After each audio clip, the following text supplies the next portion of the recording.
Hello everyone, welcome to perfection IAS. और 78 BPSC के लिए जो हमारा 100 डेज 100 आर्टिकल इंडियन कॉन्स्टिट्यूशन का डिस्कशन है, उसमें आज हम तीसरे दिन आर्टिकल 3 के साथ जुड़ रहे हैं। सबसे पहले आर्टिकल 3 की अगर हम हेडिंग की बात करेंगे तो it talks about formation of new states, नए स्टेट्स का फॉर्मेशन, और ऑल्टरेशन मतलब चेंज ऑफ एरिया, बाउंड्री या नेम ऑफ एग्जिस्टिंग स्टेट्स। तो आर्टिकल 2 जो हमने डिस्कस किया था और 3 में मेजर डिफरेंस यही है कि article 3 is providing the concept with respect to the existing state, यानी कि जो अभी हमारे स्टेट हैं, हमारे जितने भी टेरिटरीज हैं, उनके साथ कोई भी चेंजेस जो करना है वो आर्टिकल 3 के अंदर किया जाएगा। क्या क्या कर सकता है पार्लियामेंट?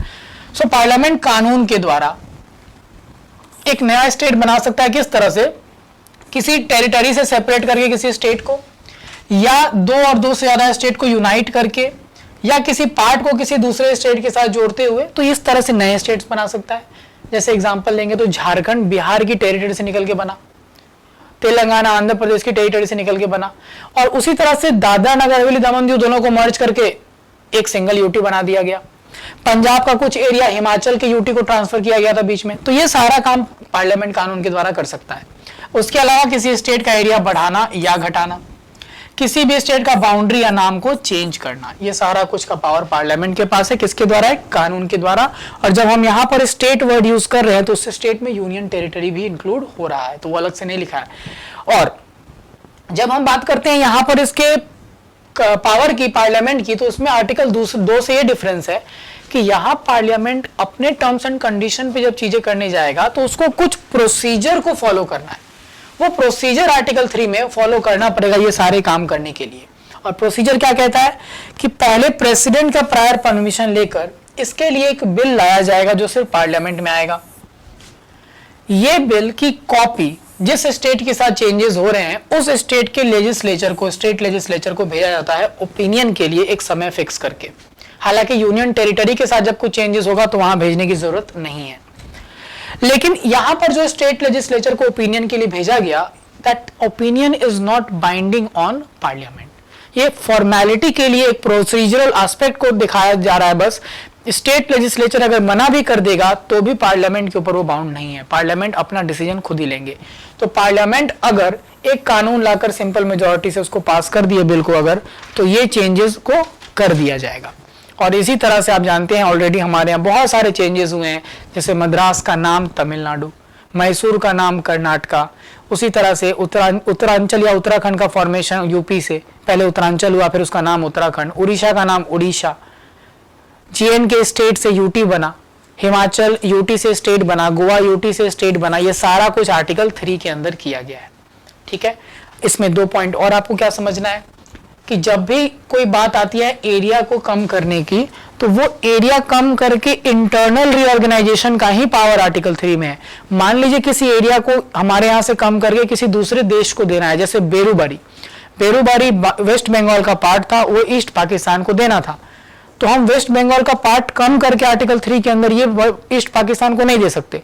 ये इंटरनल रीऑर्गेनाइजेशन का पावर है। अगर आपको कोई अपनी टेरिटरी किसी दूसरे देश को देनी है तो वो आर्टिकल 3 में नहीं होगा, उसके लिए कॉन्स्टिट्यूशन में क्या करना होगा? अमेंडमेंट करना पड़ेगा। जैसे 9th अमेंडमेंट एक्ट से बेरूबारी ट्रांसफर किया गया। लेकिन यही अगर माइनर बाउंड्रीज को चेंज करना है जो इंटरनेशनल बॉर्डर से लगता है, जैसे बिहार का बाउंड्री चेंज करना है नेपाल के साथ जो लगा हुआ है, तो उसके लिए आपको अमेंडमेंट की जरूरत नहीं पड़ेगी। और लास्ट चीज, चूंकि ये स्टेट्स जैसे कि बिहार से झारखंड बन गया, आंध्र से तेलंगाना बन गया, आंध्र प्रदेश नहीं चाहता था तब भी, चूंकि स्टेट्स का एग्जिस्टेंस जो है वो सेंटर पे डिपेंडेंट है और सेंटर को कोई खतरा नहीं है क्योंकि वहां से कोई स्टेट अलग नहीं हो सकता यूनियन को। इसीलिए इंडिया के लिए जो फ्रेज यूज किया गया है कि it is indestructible union of destructible states, कि हमारे स्टेट जो है वो डिस्ट्रक्टिबल है लेकिन यूनियन बिल्कुल इनडिस्ट्रक्टिबल रखा गया है। जबकि अमेरिका में टर्म यूज किया जाता है indestructible union of indestructible states. आइए इससे रिलेटेड कुछ क्वेश्चन देखते हैं जो प्रीवियस ईयर पूछा गया है। So a bill for purpose of creating a new state in India must be passed by। तो यहां पे देखेंगे simple majority in parliament and ratification by not less than 2/3 state, बिल्कुल नहीं। सिंपल मेजॉरिटी इन पार्लियामेंट, बिल्कुल सिर्फ parliament simple majority से पास कर देगा तो वो हो जाएगा। Which one of the following is empowered to alter the boundary of state? तो पार्लियामेंट, आर्टिकल 3।